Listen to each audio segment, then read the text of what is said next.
मंगलम भगवान वीरो मंगलम गौतम गणि मंगलम कुंद कुंदाद्यो जैन धर्मोस्तु मंगलम सर्वमंगल मांगल्यम सर्वकल्याणकारकम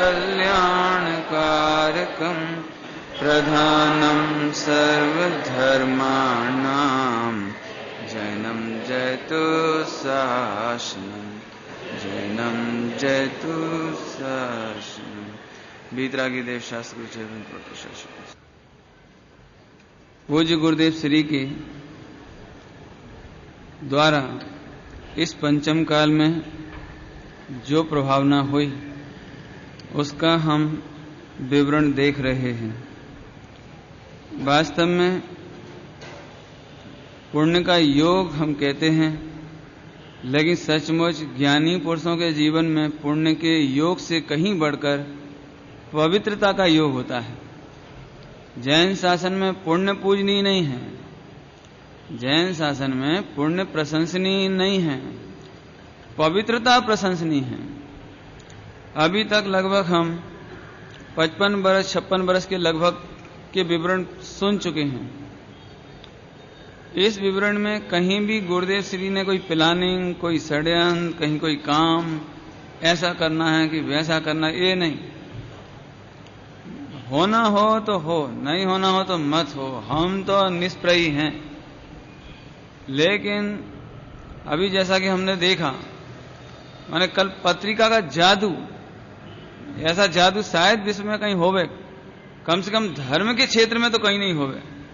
अन्यत्र भी हमने तो नहीं सुना है, लेकिन धर्म के क्षेत्र में कि कोई पत्रिका छपे और इतनी राशि एक साथ आ जाए, बहुत बड़ी बात है। खैर, अभी तो हमें मूल्यांकन बहुत करना है। मैं अपनी ओर से कहने लगता हूं तो ये छूट जाता है, इसलिए सीधे सीधे यहां पर आ रहे हैं। देखो, इसमें कई नाम ऐसे आ रहे हैं, जैसे बंशीधर जी का नाम आया, सर सेठ हुकुमचंद जी का नाम आया, तो भविष्य की पीढ़ी को ये बोरियत प्रदान करेंगे। वे समझ आए तो उसमें क्या हुआ, सर सेठ आए उसमें क्या हुआ?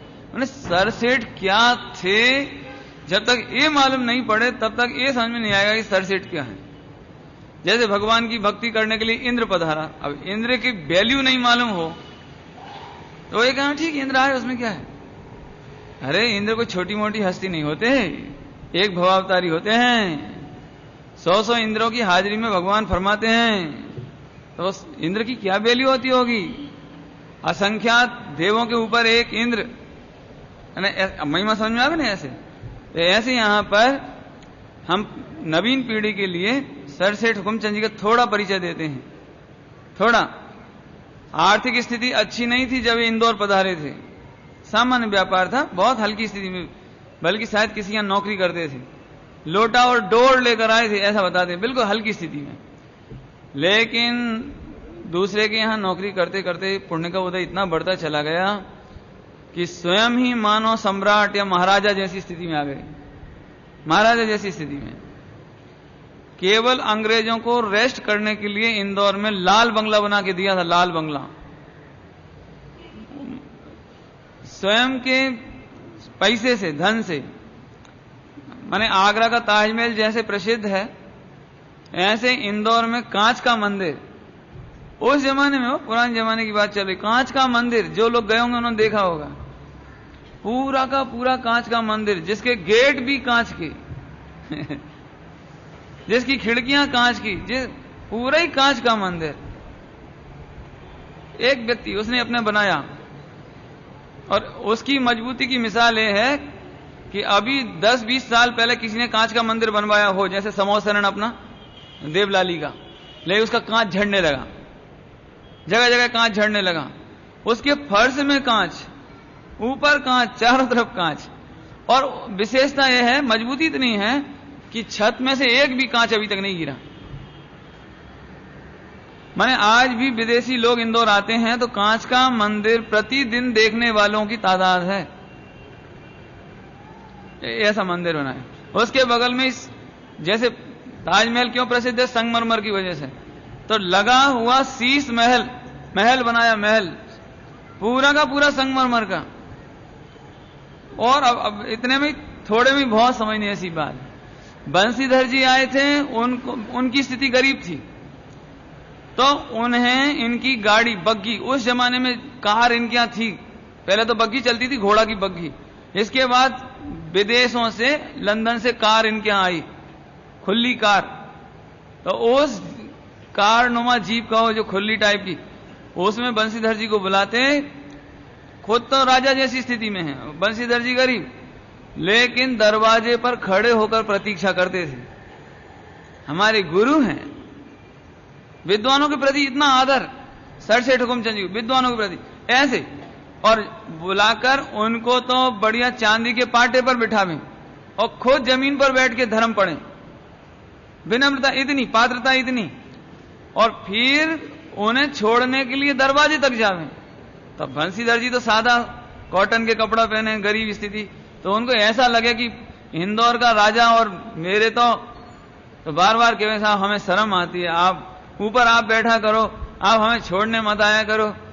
बोले भैया आज के बाद ये बात नहीं कहना, ज्ञान बड़ा है, धन बड़ा नहीं है। धन की क्या कीमत है, आप मेरे गुरु हैं, आप मुझे ज्ञान देते हैं। बंसीधर जी गुरुदेव के पास 5 महीने रहे थे। अब आई ना समझ में है? इनको इतना प्रभावित हुए सर सेठ हुकुमचंद जी कि मंदिर बनाया, सो तो ठीक, उस जमाने में ध्रुव फंड की शुरुआत इन्होंने की। मैं मर जाऊंगा, मेरे लड़के तो विषय भोगों में लगे हुए हैं, धर्म की रुचि होगी कि नहीं होगी, कल संस्था चलेगी कि नहीं चलेगी, मंदिर चलेंगे कि नहीं चलेंगे, पाठशाला चलेगी कि नहीं चलेगी। इंदौर में नसिया बनाई, नसिया में बोर्डिंग बनाया, बच्चों को पढ़ने की सुविधा दी, भोजन की सुविधा दी कि जैन बच्चे पढ़ लिख करके आगे बढ़े, संस्कृत की शिक्षा मिले, बहुत पढ़ाई की व्यवस्था करी, और लाखों लाखों रुपए के फंड उस समय जोड़े। तो मुनीम जो उनके थे, मुनीम अभी तो गरीब हुए ना मुनीम, तो उनके परिणाम ऐसे हुए, सेठ जी इतना पैसा क्यों खर्च करते हो, आजकल के लड़के तो आवारागर्दी करते हैं, आजकल के लड़के तो ऐसे घूमते हैं, आप क्यों इतना पैसा खर्च करते हो, पाठशाला का ध्रुव फंड बनाने की क्या जरूरत है। अब जिसने 2 रुपए दान ना दिया हो और 2 करोड़ का दान देखे तो कैसा लगे उसे, क्या समझ आए ना। तब सेठ जी के इतने बढ़िया वचन थे, सुनो भाई मेरे ध्रुव फंड से अनंत काल तक पाठशाला चलेगी, उसमें यदि एक भी जीव, उसका पड़ा हुआ एक भी जीव भगवान बन गया तो मेरा पैसा सार्थक हो जाएगा। इसलिए तुम मेरे धर्म के क्षेत्र में दान करने से मत रोको। इतना परिणामों का उत्साह है। एक जीव भी यदि भगवान बन गया तो हमारा सारा, नहीं तो हमारा पैसा तो भोगों में जा ही रहा है, अंग्रेजों की सुविधा में जा ही रहा है, जाने काय में खर्च हो रहा है, लेकिन हमारे लिए तो धर्म में लगाने जैसा। वो सेठ, यही सर सेठ हुकुमचंद जी, मैंने सुनाया था पूर्व में, आज फिर बता देते हैं। जब गुरुदेव श्री के प्रवचन में बैठे तो एक हार की कीमत उस जमाने में 17 लाख, 17 लाख 1944-45 में हो 17 लाख, नहीं समझ में आ रहा है, सन 44-45 1944-45 17 लाख का एक हार सोने का, जिसमें माणिक मोती पन्ना हीरे जवाहरात। लेकिन धन है गुरुदेव श्री, जिनको निर्लोभता, निष्प्रयता, सेठों को मक्खन नहीं लगाते, सेठों की प्रशंसा नहीं करते। कभी गुरुदेव ने सेठों को आंखें फाड़ के नहीं देखा कि हार तो अच्छा है, ऐसे आंखें फाड़ के नहीं देखा। हाय ठीक है बैठ है, ए सेठ ए सेठ हमें तो तुम्हारू हार पाथानो लागे छे। नहीं, गुरुदेव को ऐसी सीधा सरलता, हमें तो ये भी पुद्गल है ना, ये भी पुद्गल है, आमा शू फेर छे। हाँ चेतन हीरा नी कीमत करो भाई, चेतन प्रभु नी कीमत करो, आ हार नी शू कीमत है। ख्याल में आया? मैंने ऐसे गुरुदेव निष्प्रय व्यक्तित्व, सरल व्यक्तित्व। दूसरी ओर इस सर सेठ हुकुमचंद जी, वे यहां पर आए और उनके द्वारा इतने काम हुए। अभी आगे चलना है अपने को। नेमी चंद जी पाटनी जी ने संवत 2002, आपको याद होगा कल बताया था, जोर शोर से गुरुदेव श्री ने भक्ति करा करके मुनिराजों की आचार्य अमृतचंद देव और कौन कौन देव की कि अमृत बरसायो ज्ञायक दिखायो, ऐसी खूब भक्ति करके 8वीं बार का प्रवचन प्रारंभ किया। नेमीचंद जी पाटनी जी आए। इस बार पहली बार नंदीश्वर द्वीप का विधान हुआ, जो हमने पहले बताया था ना, नंदीश्वर द्वीप का विधान। और यहां पर 6 बहनें थी, ब्रह्मचारिणी बहन वगैरह सब मिला के 6। उन लोगों ने 15 प्रति तैयार की हाथों से लिख लिख करके, जिसका विवरण पूर्व में दिया है। वो संवत 2002 की घटना अर्थात 1946 की घटना है। तो इस तरह से ये विधान हुआ था। इसके बाद गुजराती जो आत्मधर्म था वह निकला था दिसंबर 1944 में, और जून जुलाई 1946 अर्थात 20 महीने बाद 12, 6, 18, 19 महीने बाद 20वें महीने में 20 महीने बाद हिंदी का आत्मधर्म छपना प्रारंभ हो गया। कोई पत्रिका इतनी जल्दी भाषा, अभी गुजरात में हिंदी जानने वाले कौन?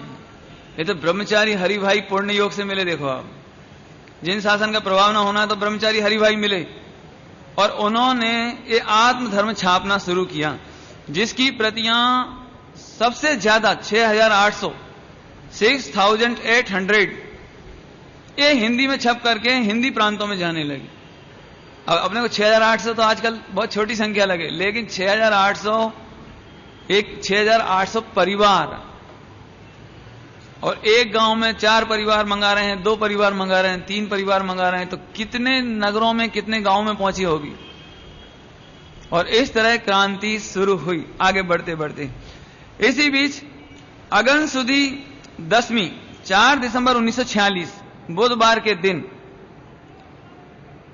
जो मंडप स्वाध्याय मंदिर छोटा लगता था, जिसकी याद में क्या कहा था कि वो बड़ा कुंद प्रवचन मंडप बन जाए जिसमें 2,500 लोग बैठ सकें। ऐसा 5,400 स्क्वायर फीट, कितनी बड़ी जगह थी कुंद प्रवचन मंडप की, 5,400 स्क्वायर फीट, जिसमें 2,500 श्रोता बैठ सकें। ऐसे भगवत श्री कुंद प्रवचन मंडप का शिलान्यास किया गया, जिसका शिलान्यास करने के लिए सर सेठ हुकुमचंद जी आए। पिछली बार 42,000 के लगभग दे गए थे, इस बार 11,001 रुपया नगद दिया। इस कुंद प्रवचन मंडप की कुल लागत रही 1.25 लाख रुपया। आज के हिसाब से तो 1.25 लाख की क्या कीमत है आज। अब तो मेरे ख्याल से इतनी बड़ी जमीन भी 1.25 लाख में नहीं मिलेगी सोनगढ़ में, है ना। 1.25 लाख रुपए की लागत, कुल लागत बनी। और जब शिलान्यास किया, अभी शिलान्यास बना नहीं है, अभी शिलान्यास खात्मा मुहूर्त किया, तो सर सेठ बोले मैं तो पहली बार जगत में कहीं ऐसी भक्ति देखी है, कहीं ऐसा ज्ञान, कहीं ऐसा वैराग्य देखा है पूज्य गुरुदेव श्री में। मेरी तो ऐसी भावना है कि मेरी समाधि हो तो गुरुदेव श्री के चरणों में हो, और यदि मोक्ष भी हो तो सोनगढ़ जैसे धाम से मेरा मोक्ष हो, मैं यहीं रह जाऊं, मैं यहीं आत्मकल्याण करूं। ऐसा लगता है गुरुदेव श्री को सुनता ही रहूं। लेकिन बड़ी पार्टी, बड़े पापी क्या करें, इतना पाप का उदय रहता है कि रह सकते नहीं है, जाना पड़े। तमाम कारोबार फैलाए ना, तो जाना पड़े। इस तरह से ये काम हुआ। इसी साल निहाल भाई सोगानी जी पधारे, 1946 में निहाल भाई सोगानी आए। जैन और अजैन सैकड़ों ग्रंथों का अभ्यासी थे। गुरुदेव श्री तो ऐसा कहते थे, अंदर से पूरी तैयारी लेकर आए थे। शास्त्र पढ़ते पढ़ते इतनी तैयारी लेकर आए थे, जैसे दूध उबाल करके तैयार रखा हो, मात्र उसमें दही का जामन डालना है। दही जमे, छाछ निकालो ना घी निकालो, मक्खन निकालो, ऐसे। तो ऐसी तैयारी करके आए और गुरुदेव श्री का पहला प्रवचन सुना। और प्रवचन सुनते से ही जहां ये बात आई कि ज्ञान अने राग जुदा छे, ज्ञान अने राग जुदा छे, ये बात आई, पकड़ गई। कोई से बोले नहीं, भोजन की परवाह नहीं, खबर नहीं, सुना प्रवचन, कोई से बातचीत नहीं, चुपचाप जाकर के अतिथिशाला के कमरे में ठहरे थे, कक्ष में। वहां जाके अपने आप चिंतवन, अरे ज्ञान अने राग जुदा छे, केवी रीते ज्ञान अने राग जुदा छे, जाननार जुदो छे। अंदर में चिंतन घोलन करते करते करते सम्यक दर्शन ले लिया। देखो ये निहाल भाई सोगानी भी आत्मधर्म पत्रिका पढ़कर आए थे। आत्मधर्म पत्रिका मिली तो पहली बार विस्मय हुआ कि ये आत्मधर्म में भगवान आत्मा शुद्ध आत्मा जाननारो, ये क्या है ये सब। क्यों गाथा छपती थी ना, गाथा प्रवचन की गाथा छपती थी, तो ग्रंथों से मिला में ये अर्थ तो हमने कभी निकाला ही नहीं इसमें से। ये गुरुदेव कौन है, कांजी स्वामी कौन है, किसका प्रवचन छपता है। तो उन्होंने नेमिचंद जी पाटनी जी को संपर्क किया कि पाटनी जी ये आत्मधर्म आया है, क्या है, कौन है। तो फिर पाटनी जी ने उनको प्रेरणा की कि तुम इधर आओ सोनगढ़, और सोनगढ़ आए, प्रवचन सुना और सम्यक दर्शन ले लिया। उन्होंने किसी को बताया नहीं हो, 2-4-6 दिन जितने रुक सकते थे उस समय रुके और वापस चले गए कलकत्ता। पूरे जीवन में 3 या 4 बार गुरुदेव का समागम हुआ। बाकी तो उनके पत्र पढ़ो तो उसमें कहते हैं कि हमारे तो आंखों में से आंसू बहते हैं कि हमारे गुरुदेव का विरह है हमें। दूसरों को प्रेरणा करते थे, तुम गुरुदेव का लाभ मत छोड़ना, मेरे को छूट रहा है, पाप का उदय है, लेकिन मैं जानता हूं मेरे गुरुदेव मेरे से दूर नहीं है, क्योंकि जो शुद्धात्मा दिखाया वो मेरे हृदय में है। इतनी भक्ति गुरुदेव श्री के प्रति, इतनी अर्पणता। अभी धीरे धीरे कलकत्ता में जब उनके प्रवचन होने लगे, चर्चाएं होने लगी, तो लोगों को विस्मय होने लगा जी कैसे प्रवचन कर रहे हैं, हम भक्ति नहीं कर सकते, हम पूजा नहीं कर सकते, हम लकड़ी नहीं उठा सकते। और विरक्त परिणति, सम्यक दर्शन की प्रसिद्धि सी होने लगी। तो गुरुदेव श्री के पास भी जानकारी आई, तो अब गुरुदेव श्री को तो पता नहीं कि क्या हुआ, तो अब उनने उसको महत्व नहीं दिया। ऐसे सम्यक दर्शन हो जाता है क्या। तो गुरुदेव ने कुछ नहीं बोले। मालूम पड़ गया सोगानी जी को कि गुरुदेव श्री को मेरा सम्यक दर्शन मंजूर नहीं है। कोई जवाब नहीं, मत होने दो, मैंने बताया भी कब है, मैं बताना भी कब चाहता हूं। ध्यान से सुनना, सम्यक दर्शन हो गया तो मैंने बताने के लिए थोड़ा ही किया है, मेरा आनंद तो मेरे पास है। लेकिन ऐसी जानकारी मिलती है कि जब उनके दृष्टि प्रकाश सामने आए, गुरुदेव श्री ने पढ़े, तब गुरुदेव श्री ने उनका सम्यक दर्शन स्वीकार किया। और फिर ये बोलते थे भरी सभा में, क्यों बता रहा हूं ये बात मालूम है कि गुरुदेव श्री कितने सरल, कितने निष्प्रही, कितने समर्पित, कि अब भरी सभा में कहते हैं कि जब मेरी दीक्षा होगी, जब मैं नमा सिद्धेभ्या कहूंगा, तो ये निहाल भाई सोगानी को मेरे से पहले सिद्धालय में होने से उनको प्रणाम पहुंच जाएगा। एक गुरुदेव बोलते थे, माने गुरुदेव की सरलता। गुरुदेव को ऐसा नहीं लगता था हूं तीर्थंकर थवानु छू, तो मैं ये बात कैसे कहूं कि मेरा नमस्कार मेरे शिष्यों को पहुंचेगा, क्यों मेरे शिष्यों को मेरा नमस्कार, कि नहीं नहीं उसमें क्या बात है, आत्मा है ना, भगवान बन सके ना, हमसे पहले भगवान बने ना। एक गुरुदेव को मैंने इससे मालूम पड़ता है गुरुदेव श्री को कभी ये बड़प्पन नहीं आया कि मैं तीर्थंकर तो मेरे से पहले दूसरों का स्वीकार कैसे करूं, कर ले, कोई दिक्कत नहीं। ख्याल में आया। इस तरह से निहाल भाई आए और उनका काम हुआ। पाटनी जी ने प्रचार प्रसार की भावना से एक बहुत अच्छी बात बताई, और ये बहुत सुंदर घटना है सुनने जैसी। अभी 2-3 व्यक्ति आए खास खास, बंसीधर जी आए, नेमिचंद जी आए, और एक गंभीर मल जी एटा आए। गंभीर मल जी भी अभ्यासी थे, नेमिचंद जी पाटनी जी भी अभ्यासी थे, अभी विद्वान तरीके नहीं थे। बंसीधर जी, देवकीनंदन पांडे, ये दो खास तौर से पंडित आए खास, बाकी तो अभी कोई पंडित आए नहीं अभी तक। लेकिन नेमिचंद जी पाटनी जी, उनको इस बात का उत्साह था, एक बार किसी तरह से गुरुदेव श्री का परिचय हमारे उत्तर प्रांत के विद्वानों से हो जाए तो आनंद आ जाए, एक बार हो जाए। अब होए कैसे बताओ, अब मैं सच्ची बात बता रहा हूं थोड़ी सी, कि विद्वान होना अलग बात है और पैसा खर्च करना अलग बात है, अपना व्यापार छोड़ देना और बात है। अब पूरे उत्तर प्रांत के विद्वानों से कहो कि तुम अपना टिकट लगा करके 3 दिन धक्का खाते हुए सोनगढ़ आओ, सो तो मुश्किल कहां है। जाएंगे ठीक है, कौन 100, 200, 500 रुपए खर्च करे और जाए, तो उनका आना इस तरह कठिन। और गुरुदेव को ले जा नहीं सकते उत्तर प्रांत में, क्यों? क्योंकि उनकी पद्धति, उनका खान पान, उनका रहन सहन, उनकी, और उस समय पैदल नहीं चलते थे, पैदल चलते थे गुरुदेव, गाड़ी में चलते नहीं थे, तो गुरुदेव को ले जाना कठिन। और उनको लाना कठिन। और भावना किस बात की थी? एक बार यदि गुरुदेव श्री का परिचय हमारे उत्तर प्रांत के विद्वानों में हो जाए, कि उत्तर प्रांत में विद्वान बहुत थे, गुरु गोपाल दास जी बरैया जी के द्वारा पढ़ने के कारण विद्वान वहां बहुत थे। काशी, बनारस, कटनी, इंदौर, कारंजा, ये पूरे साइड बहुत विद्वान थे। समझ में आया ना प्रसंग? अब करें क्या? तो गुरुदेव के पास पहुंचे, साहेब अपने यहां एक विद्वत सम्मेलन बुला लिया जाए तो आनंद आ जाए। एक विद्वत परिषद का सम्मेलन हो जावे, सारे विद्वान आवे तो बहुत अच्छा रहे। अब भावना क्या थी? कि परिचय हो।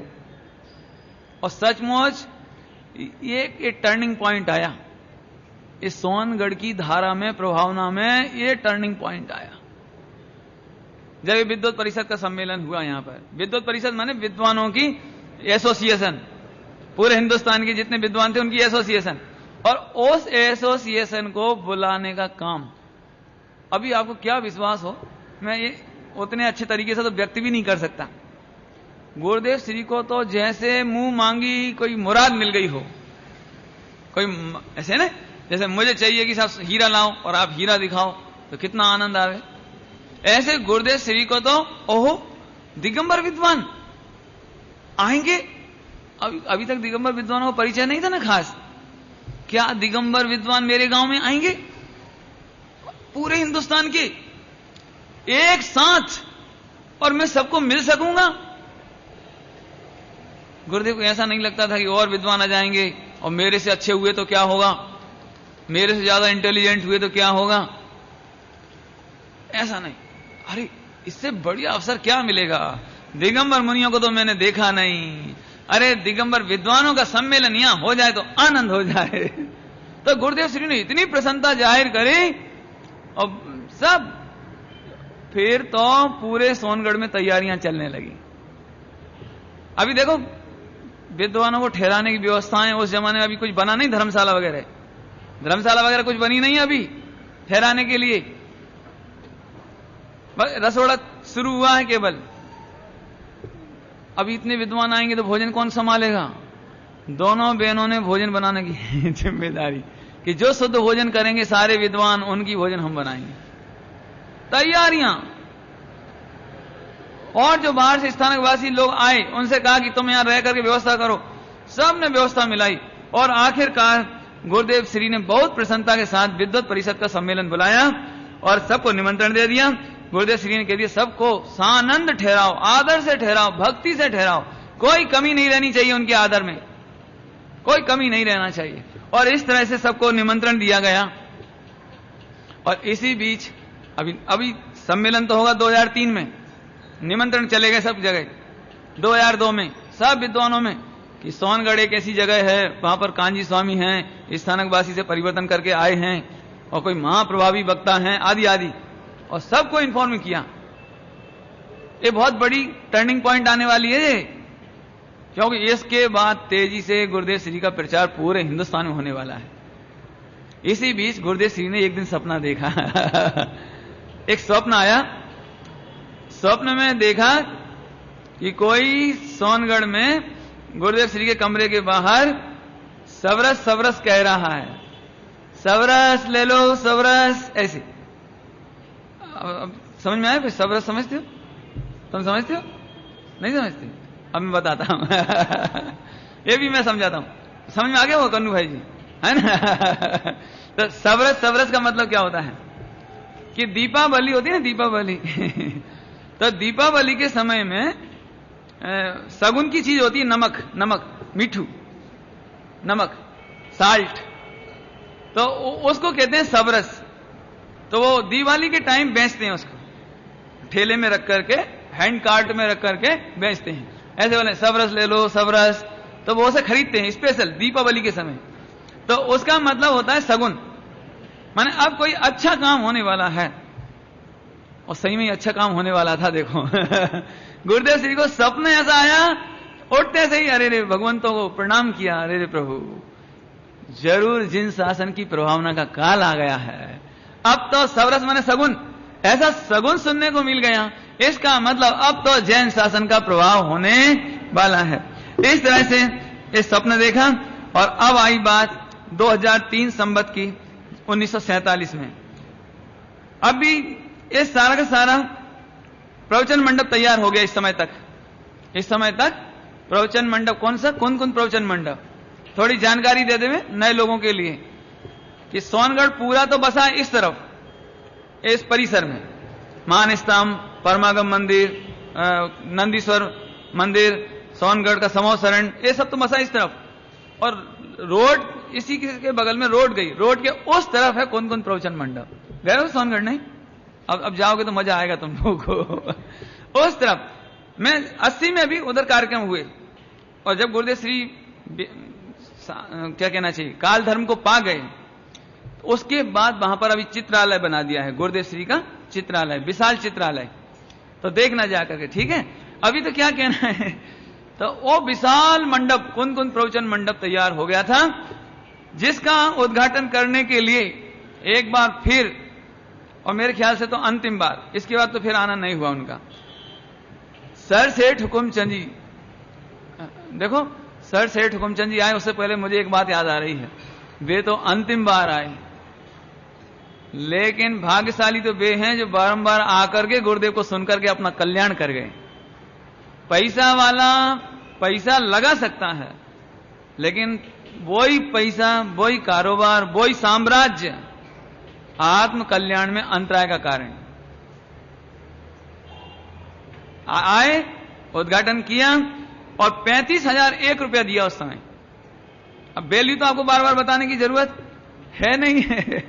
35,001 रुपया दे करके, मैंने आज के हिसाब से कहें तो 35 लाख रुपया दे करके उसका उद्घाटन किया, है ना। इस तरह से उसका उद्घाटन किया। वे उसी सिस्टम से आए, बिल्कुल राजबाड़े जैसे, राजाओं जैसे। अंग्रेजों के लिए एक सजा हुआ रेल का डब्बा मिलता था, सजा हुआ, बिल्कुल फुल फैसिलिटी उस जमाने की। आज की तो क्या बात करें, आज की कहो तो राजधानी एक्सप्रेस का डब्बा, वो भी नहीं, एक वो आजकल टूरिस्ट अलग से चलने लगी हो, जिसमें सारी फैसिलिटी, ऐसी फैसिलिटी उस जमाने के हिसाब से जितनी हो सकती थी। उस सैलून में बैठ करके 45 लोग आए थे, 45 लोग, है ना। इस तरह से आए और उन्होंने उद्घाटन किया। और इसी बीच एक बहुत सुंदर घटना का प्रारंभ हो रहा है। बीछियावासी जुड़े हुए थे गुरुदेव से बहुत पहले से, और पिछले ही बरस से 1946 से बारंबार आकर के ये बात कहते थे कि साहेब, सोनगढ़ में तो मंदिर है, स्वाध्याय होता है, हमारे यहां स्वाध्याय क्या करें हम, हमारे यहां तो थानक में हम बैठ नहीं सकते, थानक में तो समयसार जी बाँच नहीं सकते, और हमारा तो हमारे बीछिया में विरोध है, तो अभी हम क्या करें, हम स्वाध्याय कहां बाँचें, हमारे मंदिर बनाने का भाव है। ऐसे बारंबार किए में, बारंबार हो 46 में, तो 47 तक आते आते गुरुदेव श्री, बहन श्री, जितने सब रामजी भाई, सब ने नक्की किया कि ठीक है, बीच में मंदिर बनना चाहिए। जिसको आत्म आराधना करना हो, जिसको स्वाध्याय करना हो, उसे तकलीफ नहीं होनी चाहिए। कोई गांव में जिसे स्वाध्याय करना हो, आत्म आराधना करना हो, एक परिवार हो, 2 हो, 4 हो, 10 हो, कोई बात नहीं है, मंदिर बनाओ। लेकिन शिलान्यास होने के पहले दोनों बहन श्री ने बीछिया वालों को बुलाया। अभी इसी के ठीक बाद लाठी वालों को भी बुलाया है, क्योंकि दूसरा मंदिर लाठी में बना, दूसरी पंच कल्याणक प्रतिष्ठा लाठी की हुई, तो लाठी वालों ने भी यही बात कही कि साहब हमारे अभी मंदिर बनना है। अब मैं लाठी और बीछिया के मामले में जो बता रहा हूं, उसे आप पूरे पंच कल्याणक और पूरी वेदी प्रतिष्ठाओं में समझ लेना। पूरे का मतलब समझ आया? 66 45 बरस में 66 प्रोग्राम पंच कल्याणक और वेदी प्रतिष्ठा के, और सब में समझ लेना। गुरुदेव श्री ने बोला, गुरुदेव श्री तो ज्यादा चर्चा करते नहीं थे, उन्होंने कहा ठीक है। तो रामजी भाई वगैरह ने कहा कि एक काम करो, बहन श्री को पूछो, बहन श्री को। तो चंपा बहन और शांता बहन दोनों व्यवस्थापक, क्योंकि इनके हृदय में भक्ति बहुत, और सही बात बताएं तो इन्होंने पंच कल्याणक 2 करा लिए थे सोनगढ़ के, इसलिए इनको अनुभव था कौन कौन सी समस्या आती है, मूर्ति कैसे लाई जाती है? फिर मंदिर कैसे बनाए जाते हैं, फिर पूजा पाठ भक्ति कैसे करी जाती है, तो उन सबको बुला करके बिछिया वालों को भी और फिर बाद में लाठी वालों को भी सबसे पहले इतनी सिखामण देते थे, इतनी सिखामण। मंदिर बनाना सरल है, प्रतिमा विराजना सरल है, पहले तुम ये बताओ कि प्रक्षाल दरेक रोज करोगे कि नहीं, प्रक्षाल करोगे कि नहीं, पूजा करोगे कि नहीं, स्वाध्याय करोगे कि नहीं, रात्रि भोजन करो तो मंदिर बनाओ मत। क्या कह रहे हैं बैंसरी, क्या बोल रहे हैं बैंसरी? रात्रि भोजन करो तो मंदिर नहीं बनाओ, अपने हाथों से पूजा प्रक्षाल कर सको, भगवान की आसाधना नहीं होवे, स्वाध्याय करोगे, इतनी अभक्ष नहीं खाओगे, ऐसी सारी सिखामण। देखो बाद में ऐसी तकलीफ आ सकती है, ऐसा हो सकता है, पूजा प्रक्षाल में ऐसा हो सकता है, क्योंकि इतने वर्षों में इनको अनुभव हो चुका है। भक्ति करना, प्रतिदिन दोपहर में भक्ति, ये गुजरात की अच्छी परंपरा है, प्रतिदिन दोपहर में भक्ति। सोनगढ़ में भी होती रही, देवलाली में भी होती है। गुजरात में हम जब जब दर्शन करने गए मंदिरों में तो भक्ति करते देखा हमने। कहने का मतलब क्या है कि बहन श्री ने इतनी सिखामण क्यों, मालूम क्यों?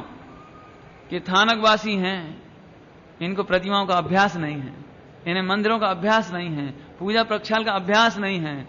हो सकता है ये प्रवचन सुनने से उत्साह में अतिरेक हो रहा हो, उत्साह ओवर हो रहा हो, आज मंदिर बना ले कल असाधना होवे तो पाप लगेगा भाई। इसलिए दूरदृष्टि से सोच लो, अच्छी तरह से विचार कर लो, असाधना नहीं होवे। स्वयं को अनुभव था ना स्थानक से आने का, तो इतनी सिखामण देते थे। मैं क्यों बता रहा हूं, समझ गए? माने देखो अपने को तो ऐसा लगता था कि गुरुदेव श्री और बहन श्री ने तो भगवान आत्मा सिखाया बस, बाकी तो सब भिन्न है, पर है।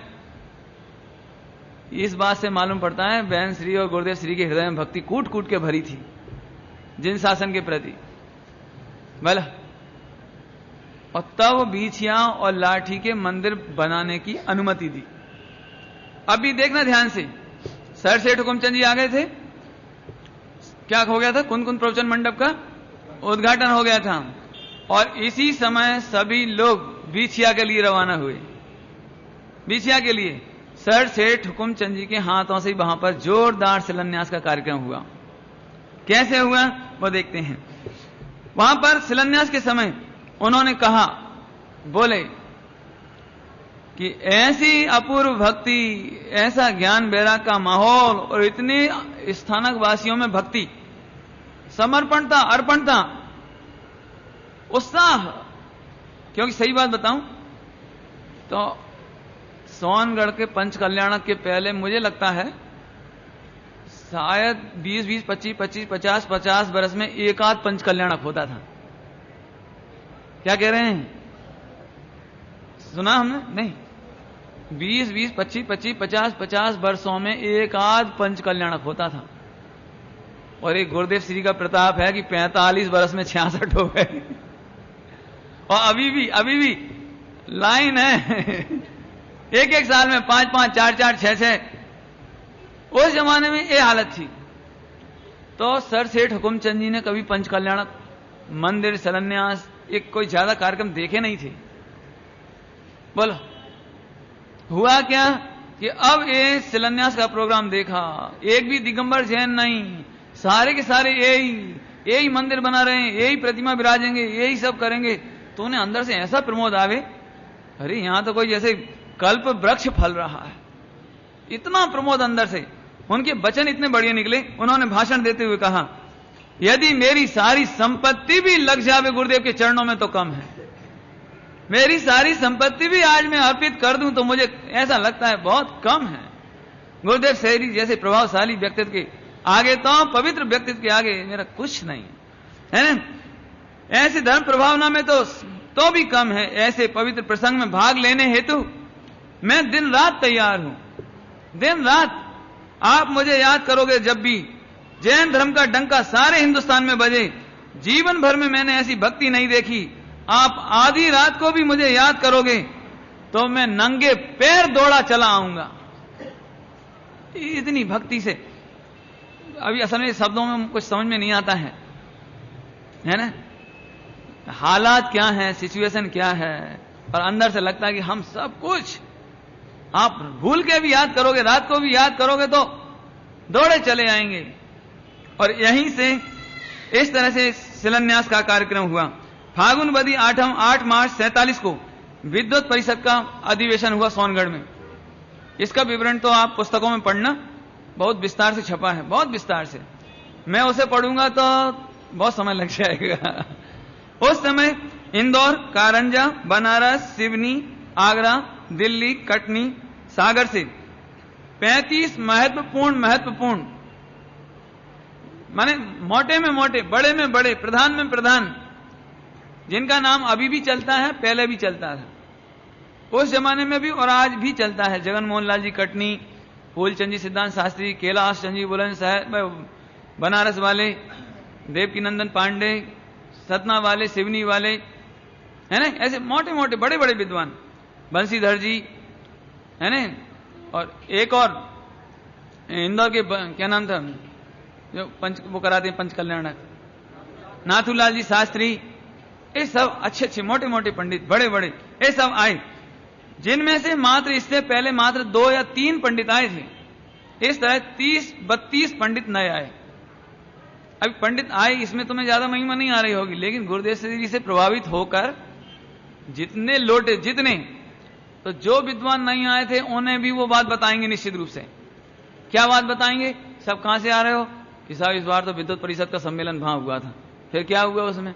अरे साहब वे ऐसा कहते हैं कि भगवान आत्मा कुछ कर सकता ही नहीं है, वे तो ऐसा कहते हैं, वे कहते हैं एक बीजा ने अड़े न थी। अब जो ऐसी बातें चले तो उनको जिज्ञासा हो गई, ये क्या कहते हैं, ये क्या कहते हैं, कैसे कहते हैं, क्या कहते हैं, क्या लिख के लाए हो कुछ, क्या क्या प्रवचन है? तो अब एक विद्वान से दूसरे विद्वान, अब दूसरा विद्वान मंदिर में प्रवचन करे ना। अब मंदिर में प्रवचन हिंदुस्तान के, तो वहां पे भी यही बात, ये ऐसे ऐसे लोग आ गए हैं सोनगढ़ में, जैन धर्म की बातें करते हो, जैन धर्म के विरुद्ध। मैंने प्रवचन उल्टे करें। ये ध्यान से सुनना, प्रवचन उल्टे करने पर भी गुरुदेव की प्रभावना हो रही। ऐसा दिमाग फिर गया, कहते हैं पेट्रोल से गाड़ी चले नहीं, भाई रोटी बनावे नहीं, भाई नहीं बनावे तो कौन बनावे? ऐसी ऐसी चर्चाएं वो मंदिर काय के नाम पर चलने लगी थी, विरोध के नाम पे ऐसी ऐसी बातें करते हैं। अब लोगों को जिज्ञासा होने लगी। इधर वो आ ही रहा था, ये तो पूजा पाठ को हे कहते हैं, पूजा पाठ को हे कहते हैं, और जो आत्म धर्म पहुंचे उसमें मुनियों की भक्ति, दिगंबर मुनिराजों की महिमा, देव शास्त्र गुरु के प्रति भक्ति, और फिर अकर्ता का भी बात आवे, पुण्य पाप हे की भी बात आवे, सब आवे। तो लोग नहीं पढ़ रहे हों, कहां से आई ये पत्रिका? सोनगढ़, करंट लग गया सोनगढ़, और पढ़े, अभी पढ़े नहीं हो, वैसे धर्म की रुचि नहीं, वैसे शास्त्र की रुचि नहीं। मैं सही बात कह रहा हूं आपको, मंदिरों में जाए तो शास्त्र खोल के नहीं देखे कोई, आपने केवल पूजा करे, प्रक्षाल करे। कितने बजे मालूम? कितने बजे? जब वो खेती बाड़ी से निपट के आ जावे तो 12 बजे चलो चलो चलो भोजन करना है, ऐसी स्थिति। और वे जैसे ही वो पत्रिका सामने आवे कि सोनगढ़ की है, आत्मधर्म है, ये वे ही हैं जो कहते हैं कि कोई करे नहीं, पुण्य पाप है, तो नहीं पढ़ रहे हैं तो और पढ़ें। तो फिर क्या कहे, तो किसी ना किसी को समझ में भी आवे, कोई विरोध करे तो दूसरा समझावे कि भाई साहब यदि पुण्य को हे कहा है तो पूजा करने के लिए भी तो कह रहे हैं, मंदिर बनाने के लिए भी तो कह रहे हैं। और देखो इस श्रावण मास में शिविर लग रहा है, और आषाढ़ का अष्टांग का की विधान जोर शोर से हुआ है, इतने लोग इकट्ठे हुए हैं, इतना पैसा उछामण में आया, इतना उछामण तो अपने घर नहीं आया, अपने मंदिर में नहीं आया, समझ आए ना? इस तरह लोगों को जिज्ञासा बढ़ती चली गई। माने इसलिए विद्वत परिषद का सम्मेलन बहुत कार्यकारी हुआ। बाद में तो इसकी रिपोर्ट छपी, पत्रिकाएं छपी, सब जगह गई। तो अब जो लोग नहीं आ पाए थे वे भी आने लगे, जो लोग गिरनार जी जाते थे वे आने लगे, जो पालीताना जाते थे और रसोड़े की व्यवस्था थी, तो चीजें अच्छा बनाना नहीं पड़े, कुछ नहीं। उस जमाने में रसोड़े की व्यवस्था समझ रहे हो, उस जमाने में लोगों को कहीं जाओ रोटी बनानी पड़ती थी, सोनगढ़ में जो कि चलो आ गए, तो एक दिन के लिए आते और शंका की नजर से आते हैं, ऐसे जासूसी जैसे। सही कह रहा हूं आपको। मेरे को ऐसे कितने ही लोग मिले जो ये कहते हैं हम तो केवल जासूसी करते थे, चुपके चुपके देखते थे कि गुरुदेव श्री क्या जाए छे और मंदिर में पूजा पाठ करते कैसे करते, और खिड़की में से छिप छिप के देखते कि गुरुदेव क्या कर रहे हैं। अब गुरुदेव के कमरे में तो कुछ नहीं, एक पाठ सोने के लिए, अलमारी में 2-3 जोड़ी कपड़े, 1-2 जोड़ी कपड़े, बिस्तर और शास्त्र, और बिल्कुल सादा कमरा। तो जिनने देखा उन्हें मालूम है उसमें बताना क्या है, एक घड़ी, एक लकड़ी और क्या, बैठे गुरुदेव बस स्वाध्याय, और कोई काम ही नहीं। और रात को प्रवचन करते नहीं थे, घास पे चलते नहीं थे, टाइम से बिल्कुल जंगल में लैट्रिन करने जाते थे। और बाहर से जो लोग सुनते थे कि ये पुण्य को हे कहते हैं, क्रियाकांड को हे कहते हैं, तो प्रवचन तो सुने कम और जासूसी होवे ज्यादा। ये बिल्कुल सच्ची बात कर रहा हूं, माने मैं बहुत कम कह पा रहा हूं, इतना हुआ। तो लोगों को क्या लगे कि गुरुदेव को मालूम पड़ गया है ना कि हम हिंदी प्रांत से आए हैं, इसलिए गुरुदेव सही सही कर रहे हैं। तो अपने को अभी 4-5 दिन रुकना चाहिए। इस चक्कर में वो 5 दिन रुके, जो 1 दिन रुकने का प्रोग्राम था वो 4 दिन 5 दिन रुके।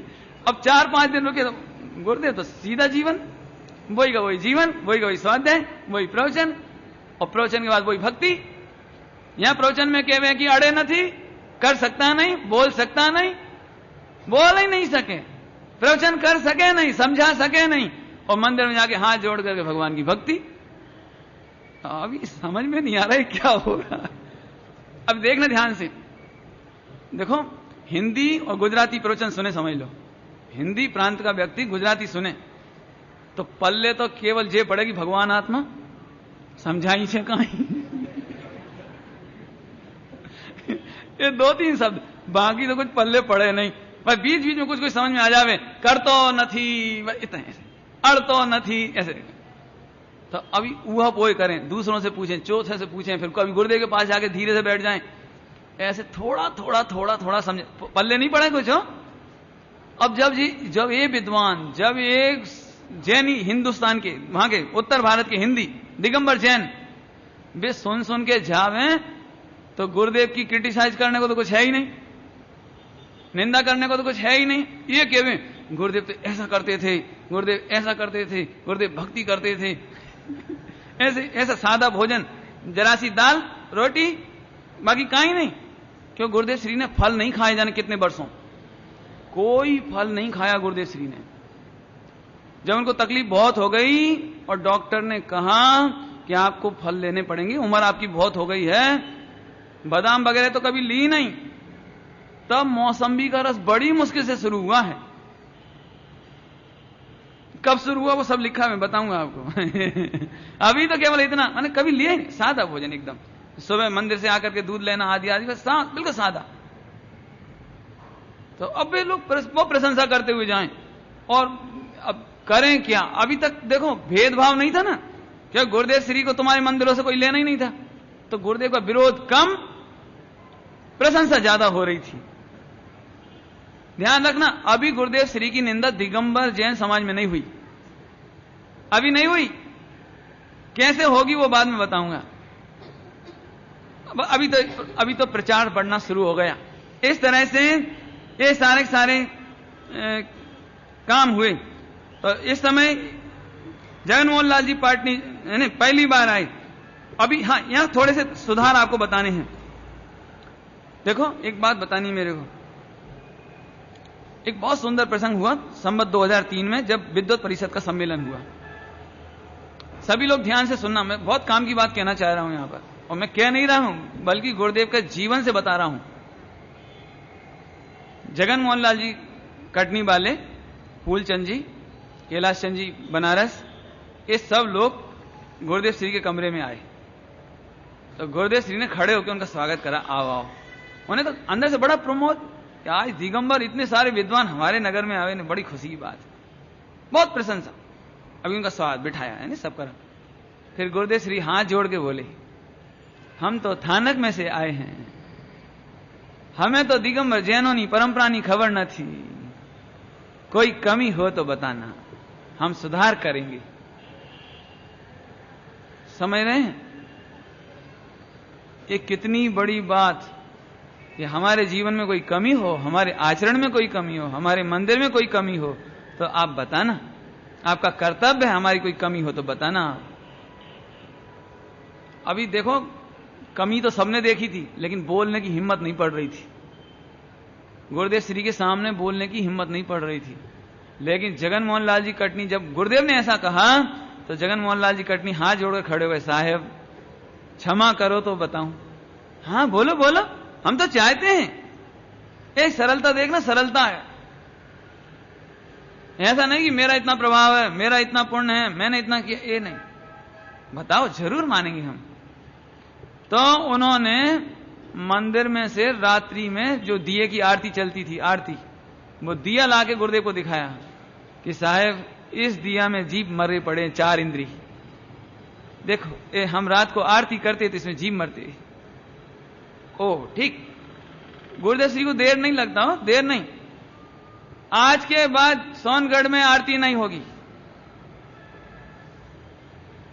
अभी ध्यान से सुनना, बहन श्री को आरती बहुत पसंद थी उनको अंदर अंदर तकलीफ हुई इस बात की कि हमको तो आरती के बिना मजा ही नहीं आवे। रात को जब एक थाली में खूब सारे दिए सजा लो, क्यों उस समय लाइट नहीं थी, लाइट नहीं थी ना, तो पूरा धूप अंधेरा, और ऐसे में दिए की आरती बड़ी मोहक लगे लेकिन जब गुरुदेव का ऑर्डर हो गया तो बहन श्री भी बिल्कुल ठीक। दूसरे दिन सुबह केला लाके दिखाया गुरुदेव को, साहेब ये आपके यहाँ केला चढ़ा है, देखो ये सड़ रहा है, देखो इसमें जीभ पड़ रहे हैं, बास आ रही है।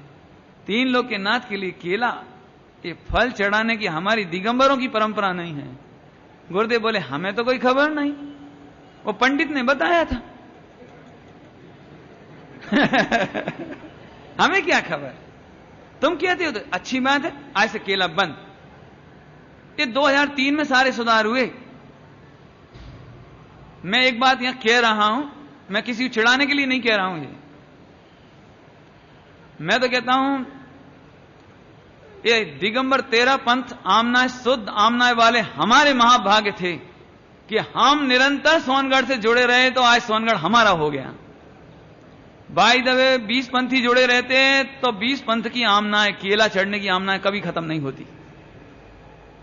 20 पंथ आमनाएं जुड़ा रहता तो महिलाएं अभिषेक आज भी कर रही होती।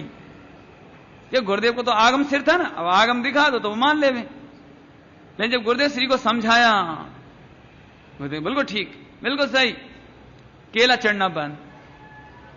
स्त्रियों का अभिषेक तो गुरुदेव ने पहले ही बंद करा दिया था। अभी और क्या रह गया कि साहेब प्रतिमाओं पर ये की ये ओंठों की हमारे दिगंबरों में नहीं होती।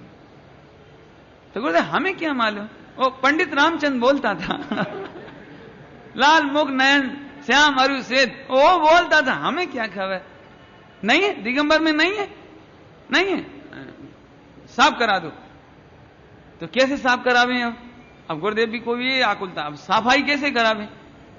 तो गुरुदेव को बोला, साहेब अब प्रतिमा प्रतिष्ठित है, इसलिए इस पर कोई अस्त्र तो अड़े नहीं, कोई अस्त्र चाकू ऐसा कोई वो तो लगाना नहीं है, रंग निकालने के लिए कोई कील वगैरह नहीं लगाना है।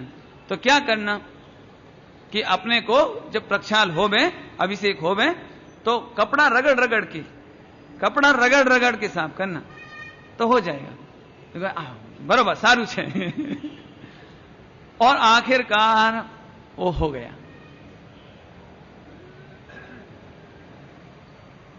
होता क्या था एक्चुअली, रंग तो निकल जाता था, लेकिन वो थोड़े दिनों बाद फिर लगा देते थे अच्छा लगे ना देखने में, इसलिए फिर लगा देते। लेकिन वो फिर गुरुदेव ने फिर इसके बाद कभी नहीं लगा। फिर आखिरी में साहब एक बात और है, बोलो बोलो बात क्या है कि साहब जब तक आप हो तब तक ये मंदिर पे सनातन जैन मंदिर लिखा है, आप चले जाओगे मंदिर अनंत काल रहना, भी 18,500 वर्ष रहना है। आपके बाद इसी नाम के पीछे ग्रुपिंग हो जाएगी, 13 पंथ से कट जाएंगे, दिगंबरों से कट जाएंगे। जितने आपके कन्वर्टेड दिगंबर जैन हो रहे हैं वे सनातन के नाम पर हमसे हट जाएंगे। जब भी हमारे मंदिरों में उत्तर भारत में आएंगे तीर्थ यात्रा करने और ये देखेंगे यहाँ सनातन नहीं लिखा है, सोनगढ़ में सनातन लिखा है, तो अपन कोई जुदे हैं, इनसे अलग हैं, ऐसा एक दिन फिरका पड़ जाएगा। इसलिए हमारी आपसे विनती है, ये सनातन शब्द नहीं लगना चाहिए। गुरुदेव सही में इतने जल्दी, अच्छा बराबर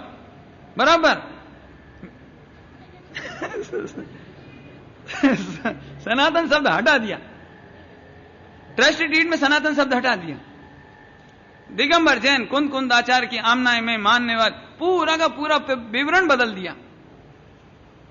गुरुदेव बोले भाई हमें तो ये लगता था सनातन माने शाश्वत, हमें तो ये लगता था सनातन माने शाश्वत है जैन धर्म, अनादि निधन है जैन धर्म, वस्तु स्वरूप है जैन धर्म, ये कोई बाड़ा नहीं है, ये कोई जाति नहीं है, इसलिए हमने सनातन लिख दिया था।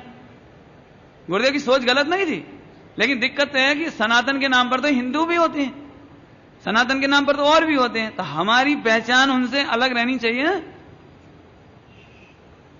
और नहीं तो फिर बताओ, आप हमारे मंदिरों में आओगे वहां सनातन नहीं लिखा तो क्या होगा? बाद में बीछिया के मंदिर में भी सनातन जैन मंदिर लिखा, वहां अभी भी लिखा है। लेकिन हम यही कहना चाहते हैं कि जब गुरुदेव श्री नाम हटा सकते तो हम नहीं हटा सकते, गुरुदेव श्री दूरदृष्टि रख सकते हैं तो अपन नहीं रख सकते। सोचना शांति से, ये मेरा कहना है। और इसके आड़ में या इसके माध्यम से एक बात कहना है, चाहे हम श्रीमद जी के मानने वाले हो जाएं या गुरुदेव श्री के मानने वाले हो जाएं, जब छोटे छोटे ग्रुपिंग हो जाते हैं तो उसका सर्वे सर्वा सर्वज्ञ में हो जाता हूं। नहीं आई समझ में? फिर से सुनो, फिर से। मैंने ग्रुपिंग बना ली, अब मेरे ग्रुप में मेरे 25-50 सेठ हैं, लोग हैं 1500। अब क्या करें? तो अभी गुरुदेव श्री ने तो पंच कल्याण प्रतिष्ठा करानी है तो पूरा आगम देखा, मंदिर चलाने हैं तो पूरा आगम देखा, विद्वानों का आदर किया, उनसे अनुमति ली, उनसे सुधार करवाए सारे, और एक बार में सुधार मान लिए। लेकिन आज ऐसे कितने ही हैं कि सीधे सीधे बाजार से प्रतिमा ले आए और अपना मंदिर बना लिया, अब कोई जरूरत ही नहीं है हमको इसे पूछना है। सीधे सीधे कहीं फोटो लाए और मैं ग्रुपिंग का नेता सर्वज्ञ, तो मैंने हाथ लगा दिया, प्रतिष्ठा हो गई। लो भाई साहब, गुरुदेव श्री का व्यक्तित्व का अध्ययन करो। गुरुदेव श्री चाहते तो कितने बरस हो गए, अभी चाहते तो बिल्कुल अपने जो कह देते ना वो पत्थर की लकीर थी। यदि गुरुदेव कहते तो वो बदल नहीं सकता था काम। लेकिन एक गुरुदेव ऐसे हैं जिन्होंने पूरा 13 पंथ आमनाएं, शुद्ध आमनाएं, पूरा का पूरा दिगंबर परंपरा को सिर माथे लिया। इसलिए हमारी भक्ति उनके चरणों में कूट कूट कर भरी हुई है।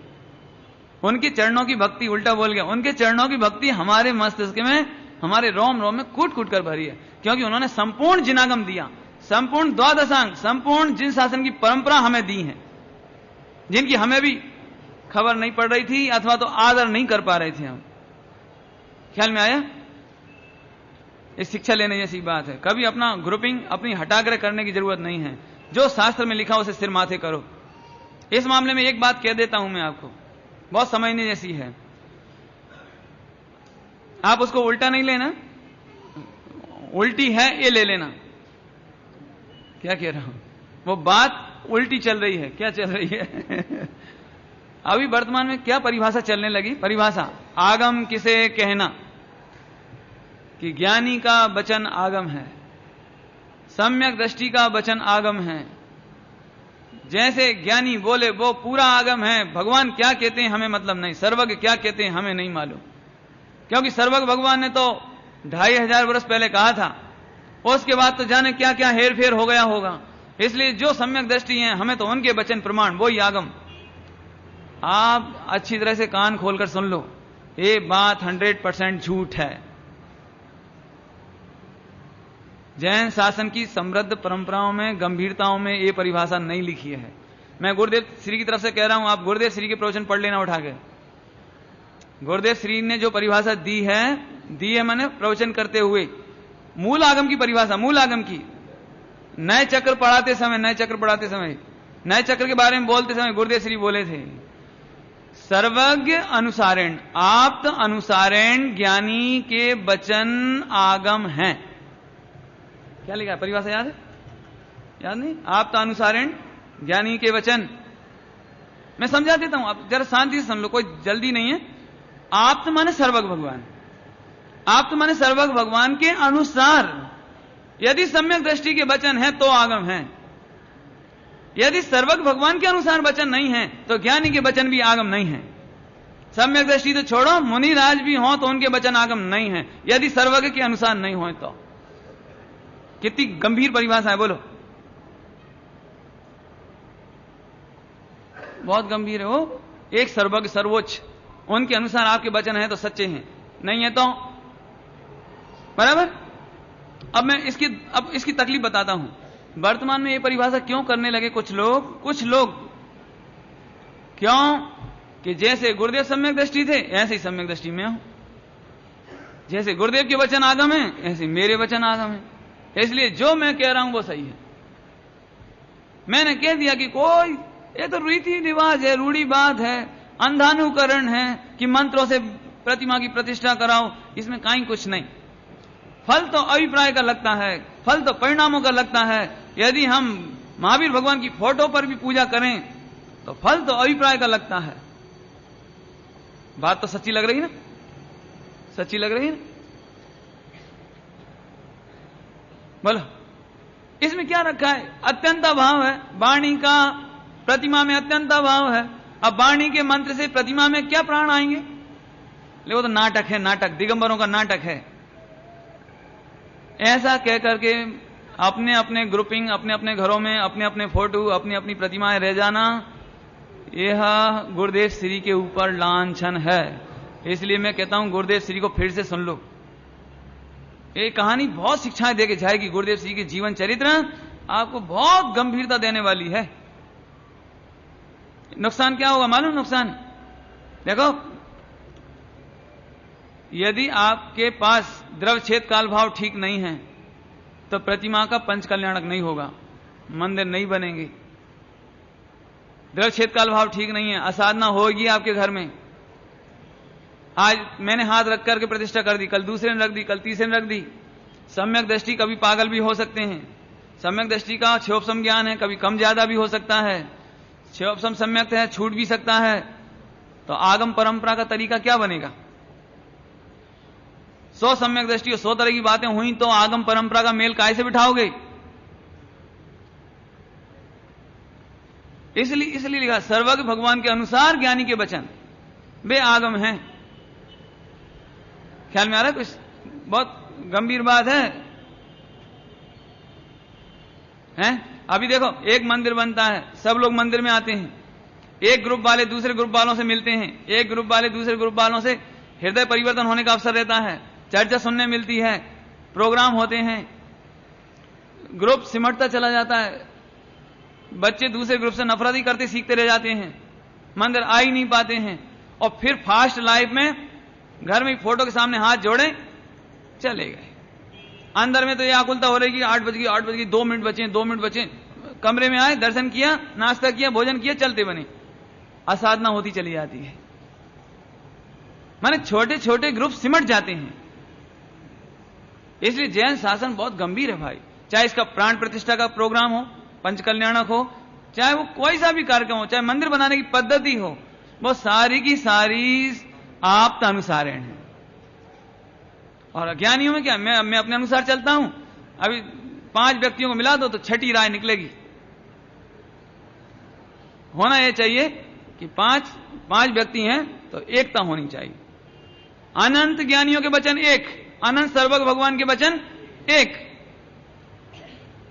और एक सम्यक दृष्टि को पूछो, ठपका दे रहा हूं, कोई सच्चे सम्यक दृष्टि की बात नहीं कर रहा हूं। सच्चे सम्यक दृष्टि को तो अपन कुछ कह ही नहीं सकते, लेकिन एक सम्यक दृष्टि से पूछो तथा कथित, ये क्यों इस समय सम्यक दृष्टि कितने हैं? कितने हैं? एक, और वो मैं ही हूं बस। अभी दूसरा कोई दिखाई नहीं देता, बताओ। क्यों? कि दूसरे की शैली जुदी है, दूसरे की टोन जुदी है, दूसरे की परिणति जुदी है। हमें लगता ही नहीं कि कोई प्रथमान योग पढ़ने वाला भी सम्यक दृष्टि हो सकता है, हमें लगता ही नहीं कुछ कर्णान योग पढ़ने वाला भी सम्यक दृष्टि हो सकता है। क्यों? अपने को लग सकता है कि चरणान योग पढ़ने वाला सम्यक दृष्टि हो सकता है। हमें तो यह लग सकता है कि गाथा छठी पर जो ज्यादा वजन दे वो सम्यक दृष्टि। एक ग्रुप ऐसा है वो 320 नंबर पे ये पढ़ो तो सम्यक दृष्टि। हे भगवान, नहीं ऐसा नहीं होना चाहिए भैया, ऐसा नहीं। जिनवाणी सर्वांग है। और मैं फिर कहता हूं, गुरुदेव श्री ने 183 ग्रंथ पढ़े थे। गुरुदेव श्री को इतनी याददाश्त पक्की थी, पुरुषार्थ सिद्धि उपाय रत्नकंठ साहब का 4 का दाखला देते थे। पुरुषार्थ सिद्धि उपाय में 73वीं गाथा में लिखा है, जो रात्रि में पानी पीवे, सट आवश्यक नहीं पाले, वो तस्य देशना नास्ती, समय सारजी सांभड़वा लायक नथी। जो देव पूजा गुरु पास्ती ना करे दिने दिने, वो सुनने के लायक नहीं है। रात्रि में पानी पीवे तो सुनने लायक नहीं समय सारजी। तो गुरुदेव श्री वो पुरुषार्थ सिद्धि उपाय की गाथा बताते थे। मैं फिर कहता हूं, मैं फिर क्या कहूं, अब ताकत तो जितनी है उतनी है। मैं हिंदुस्तान के, आज इस मंच से हिंदुस्तान के प्रत्येक गुरुदेव श्री के शिष्य कहो, भक्त कहो, उनके अनुसरण करने वाले फॉलोअर्स कहो, मैं ये कहना चाहता हूं कि गुरुदेव श्री का जीवन चरित्र फिर से पढ़ो। हालांकि ये कहने का कोई मुझे राइट नहीं है, लेकिन पीड़ा है। हम गुरुदेव श्री का नाम लेकर के भी मात्र शैलियों के कारण टूट रहे हैं, व्याख्याओं की व्याख्या करके टूट रहे हैं, जबकि गुरुदेव श्री का चरित्र ही, जीवन का चरित्र ही इतना महान है कि वह इतना समर्थ है कि हम सबको एक करके रख सकता है। बाकी ज्यादा नहीं कहेंगे। मालूम है इस समय क्या हुआ कि जब ये समय ये सब हुआ परिवर्तन, तो विद्वत परिषद ने एक बहुत सुंदर शब्द दिया।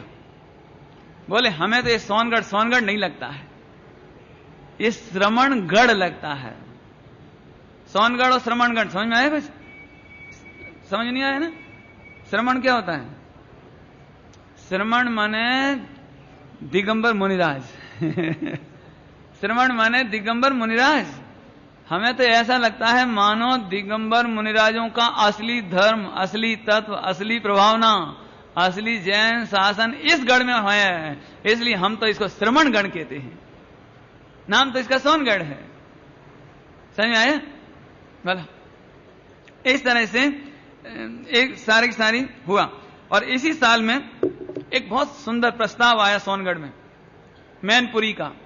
मैनपुरी में बहुत प्रचार, मैनपुरी यूपी में, उत्तर प्रदेश है ना। वहां से एक समाचार आया, वहां के लोगों ने बैठ करके, छोटा सा गांव है लेकिन सब लोगों ने मीटिंग बुला करके एक प्रस्ताव पास किया। वहां पर एक जैन साहित्य सभा थी, जैन साहित्य सभा, उन्होंने एक प्रस्ताव पास किया। श्री जैन साहित्य सभा मैनपुरी एवो ठहराव करे छे कि स्वर्णपुरी सोनगढ़ में एक वायु प्रवचन स्थान, समझ में आया? वायु प्रवचन स्थान, ब्रॉडकास्टिंग सिस्टम, रेडियो, हिंदी में वायु प्रवचन स्थान। माने जो वायु में गुरुदेव श्री का प्रवचन ब्रॉडकास्ट हो, ब्रॉडकास्ट रेडियो के द्वारा। मैं भी बताता हूं, उनका कहने का मतलब यह था कि सोनगढ़ में एक रेडियो स्टेशन बनाया जाए। जैसे आज अपन वो इंटरनेट वगैरह करते ना, चैनल निकालो, ऐसा करो वैसा करो, तो उनकी ये भावना थी कि सोनगढ़ में एक रेडियो स्टेशन खोला जाए जहां से गुरुदेव श्री के प्रवचन प्रसारित किए जाएं और हम लोग घर घर में रेडियो पर गुरुदेव के प्रवचन सुन सकें। ऐसी फैसिलिटी दी जाए। कौन से सन की बात है? 1947, जब भारत आजाद हुआ था और ब्रॉडकास्टिंग सुविधाएं इतनी आसान नहीं थी, लेकिन ये उनका ठहराव आया। जैना द्वारा वर्तमान समय ना उत्कृष्ट जैन तत्व वेत्ता श्री कांजी स्वामी ना। लो 1947 में, अभी तो क्या लिख रहे हैं? वर्तमान समय ना उत्कृष्ट जैन तत्व वेत्ता श्री कांजी स्वामी ना परमोपकारी आध्यात्मिक प्रवचन आखा जगत ने સહેલાઈ થી મળી શકે અને જેથી जगतना मोक्षों कल्याण थाय। ऐसी भावना से उन्होंने ये प्रस्ताव पास करके मैनपुरी से यहां भेजा। तारीख थी 14 जून 1947। ये प्रस्ताव पास करके यहां पर भेजा। तो इससे क्या हुआ, और लिखा था उस पर सर्वानुमते प्रसारण। सर्वानुमते माने उस गांव में जो मीटिंग में आए होंगे सर्व अनुमति से, एक अनुमति, बहुमत नहीं। इसका मतलब मैनपुरी में उस समय गुरुदेव का इतना सा भी विरोध नहीं था, है ना। 1947 में इस तरह से जब ये लेटर आया, सबको पढ़ के बड़ा आश्चर्य हुए, क्योंकि साधन तो सीमित थे। अभी आर्थिक साधन बहुत सीमित थे। सोनगढ़ आज जितना संपन्न है ना, इसका 1/10 भी बहुत होता है, 1/5 भी नहीं था उस समय। मैंने 1% पैसा भी यदि रहे ना तो रुकता नहीं था, लगा दो, पैसा होता ही नहीं है इतना। उस समय की स्थिति 47 की बात है, 1947 जिस साल में आजाद हुए थे, है ना। इस तरह से एक ये आया जेठ सुदी पूनम। ये हमने घड़ी देखी नहीं।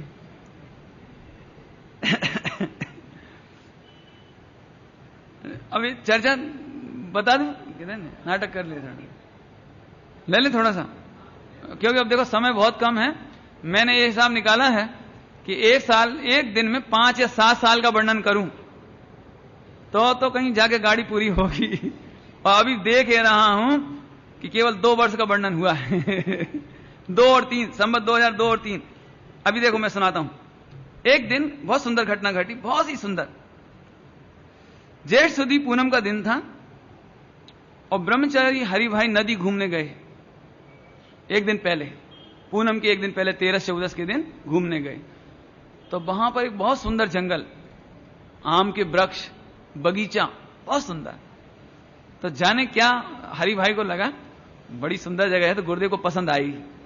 सो आकर के 14 के दिन बताया कि साहेब आज हम घूमने गए थे और ऐसी ऐसी जगह है।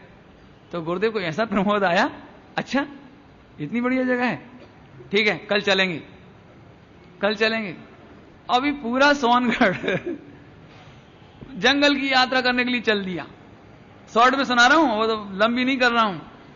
सब के सब भक्ति करते हुए जंगल में गए और गुरुदेव को जंगल देखते से इतना पसंद आया, फिर वही मुनिराजों की याद आ गई उन्हें, मुनियों की याद। इसी समय हिम्मत भाई जी बहुत क्या बोलें आपको। हिम्मत भाई जी का भी इतना बताता हूं सबको, सुनना ध्यान से। विश्व में सबसे कठिन संस्कृत है तो अमृतचंद्राचार्य देव की, सबसे कठिन संस्कृत, जिसमें प्रवचन सार जी तो आप हिंदी पढ़ के भी 10 बार में समझ लो तो बहुत शाबाश। हिंदी हो, संस्कृत की तो क्या बात करें। लेकिन ये हिम्मत भाई जी हैं जिन्होंने इसकी टीका गुजराती में करी और उस समय गुजराती अनुवाद चल रहा था। तो बस गुरुदेव बैठ गए, सो उन्होंने वो पहली गाथा सुनाई, ट्रांसलेशन प्रवचन सार जी की। ए रीत प्रणमी सिद्ध जिन बर वृषभ मुनि ने फरी चारित्र अंगीकृत करो अभिलाष जो दुख मुक्तिनी। समझ में नहीं आया? अब क्या करें, अब कल सुनाए तो ज्यादा अच्छा रहेगा। गुरुदेव श्री तो ये गाथा सुनते से ही इसका सीधा सीधा अर्थ तो इतना है सरल कि इस प्रकार से पंच परमेष्ठियों को प्रणाम करके फरी माने बार बार सिद्ध भगवान और मुनीश्वरों को, अरहंत भगवान को प्रणाम करके, हे जगत के जीवो, यदि तुम्हें दुखों से मुक्त होना हो, यदि दुखों से छूटना हो तो मुनि दीक्षा अंगीकृत करो, चारित्र अंगीकृत करो। हे जगत के जीवो, चारित्र अंगीकार करो यदि तुम्हें दुखों से छूटना हो। तो ये गाथा सुनते से प्रमोद चढ़ गया। इतने में ही बहन श्री ने अपूर्व अवसर सुनाना शुरू कर दिया। सभी लोग अपूर्व अवसर गाने लगे। अभी 7 कड़ी तक तो गुरुदेव श्री बिल्कुल चुपचाप बैठे सुनते रहे, 7 स्ट्रेंजर तक तो। और 8वीं कड़ी तक गुरुदेव खुद 8वीं से लेकर के पूरा अवसर गुरुदेव ने गवाया, पूरा। 8वीं कड़ी कौन सी है? क्या? बहुपसर्ग कर्ता के प्रति भी क्रोध नहीं। ऐसा अब गुरुदेव सिर्फ इतना उछले। अब देखो मैं सच कहता हूं, मुनिराजों की कितनी भक्ति आई होगी जो बहुपसर्ग कर्ता के प्रति क्रोध नहीं, यहां से गवाना शुरू किया पूरा। जो पद श्री सर्वज्ञ ने देखा ज्ञान में, ऐसे पूरा बुलवाया। इसके बाद बैंसरी ने भक्ति कराई। जंगल बसाब्यू रे जोगिए, जंगल में मुनिराज बसते हैं, कहां बस रहे हैं? जंगल बसाब्यू रे जोगिए, तजी तन डानी आस जी। तन की आशा छोड़कर शेर आओ तो आओ, ऐसा भजन सुनाया। बात ना गमे रे आबीस बनी, बात ना गमे रे आबीस बनी। गुजराती तो समझ गए होंगे, हिंदी वाले भले ही ना समझे होंगे कि हमें इस जगत की बात रुचती नहीं है, हैं? बात ना गमे रे आबीस बनी, 8 पहर उदास जी। धन्य दिगंबर मुनिराज जो 8 पहर उदास हैं। इस तरह से जोरदार भक्ति हुई। और रास्ते में लौटते समय जब लौटने लगे तो दीक्षा कल्याणक की भक्ति करते हुए आए। अब यहां तक तो बहुत बढ़िया हुआ। अभी हुआ क्या कि मंदिर में आकर फिर भक्ति हुई। मंदिर में तो बैंसरी अच्छी इंटेलिजेंट फटाफट भक्ति लिखी और बोलवाई। तीर्थ धाम श्री स्वर्णपुरी मां सहसा बन बहु सोए छे, सहसा बन मां भक्त वृंदो मां सदगुरुदेव बहु सोए छे। ऐसे भक्ति बनाई कि भक्त वृंदों के समूह के बीच में गुरुदेव श्री बहुत शोभायमान हो रहे हैं। कहां? सहसा वन में। ऐसी भक्ति कराई। आप बता सकते हो उस दिन गुरुदेव श्री को कैसा लगा? जंगल गए, मुनिराजों की भक्ति करी और वापस लौट के आए तो गुरुदेव को कैसा लगा? जैसे ही शाम की चर्चा शुरू हुई, शाम की चर्चा, अरे आज पुण्य का उदय कहां आया, आज तो दुर्भाग्य हमारा। अच्छा है कि बुरा है? आज अच्छा है कि बुरा हुआ? आज गुरुदेव कहे अरे रे आज तो बहुत बुरा दिन है। धन्य तो वे हैं जो जंगल जाके लौटे ही नहीं, हम तो कायर हैं जो लौट के आ गए। ये उस दिन की चर्चा की शुरुआत ऐसे हुई। अरे इसमें हर्ष की क्या बात है? ऐसे गुरुदेव के आमा हर्ष नहीं શું बात है? अरे महाभाग्य तो वे हैं जो जंगल जावे नहीं लौटे ही नहीं। अरे रे हम तो कायर हैं जो लौट के आ गए। ऐसा बोले गुरुदेव से। देखो अपन सब तो सोच रहे होंगे खूब धूमधाम हुई होगी, भक्ति हुई होगी, आनंद आया होगा, तो गुरुदेव खूब प्रसन्न हुए होंगे। गुरुदेव ऐसा बोले। इस तरह से ये सारी घटनाएं बहुत सुंदर हैं, है ना। और इसी समय गुरुदेव श्री लाठी में भी पधारे इसी बरस।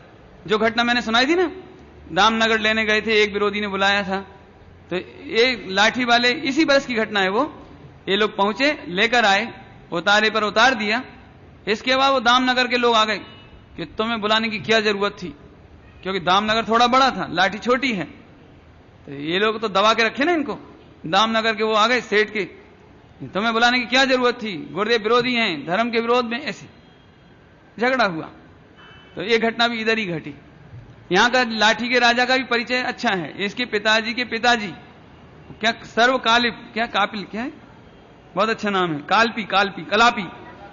कलापी महाप्रसिद्ध कवि हुआ उधर का, गुजरात का, सौराष्ट्र का, काठियावाड़ का बहुत प्रसिद्ध कवि हुआ। उनके पुत्र का पुत्र इस गांव का राजा था लाठी का। तो ये घटनाएं तो पुरानी मैंने सुना दी आपको, बाकी चर्चा फिर करेंगे। ओम नमः शिवाय।